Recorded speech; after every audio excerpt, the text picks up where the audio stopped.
You know, archaeologist is the rarest of NASA breeds. There are only 2 of us that work in the entire agency. Astronauts, dime a dozen, but archaeologists, they're just us. Essentially, I first began working with satellite images in order to find water resources near the archaeological site that I was working at in Guatemala. And those images were provided by NASA in order to assist me in that endeavor. When I got those images, which were just relatively unprocessed images, I noticed that I could tell where my archaeological site was based on a slight discoloration in the forest canopy.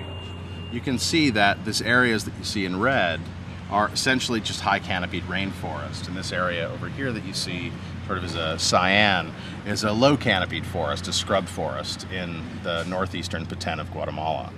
But this area that you see here, this is sort of discolored, sort of greenish, yellowy blue you see speckled throughout the image.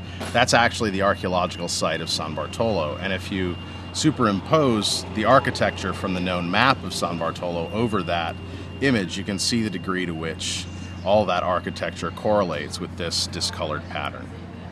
Of course, my very first impression in seeing it was that this was something not only that had been done intentionally by NASA, but they already knew about it. That was my first impression. That, I wrote an email to Tom Seaver saying, Tom, I don't know what you did to these images, but thank you. It was nice of you to highlight all of the archaeological sites. And he wrote back saying, we didn't actually do anything, and I'm not so sure that it works that way.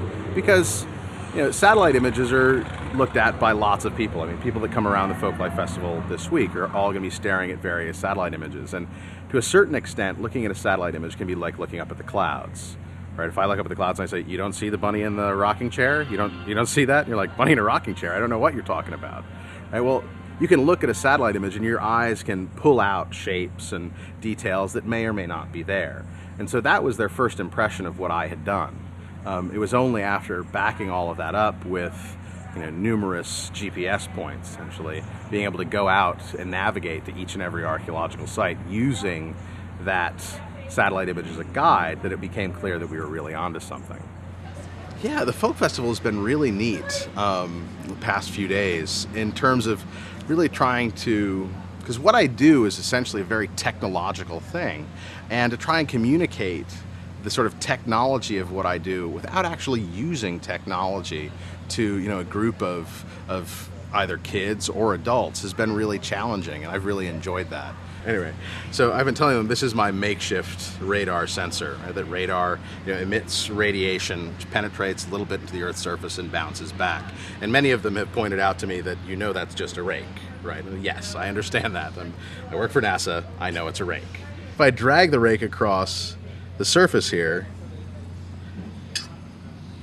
you can tell where things are.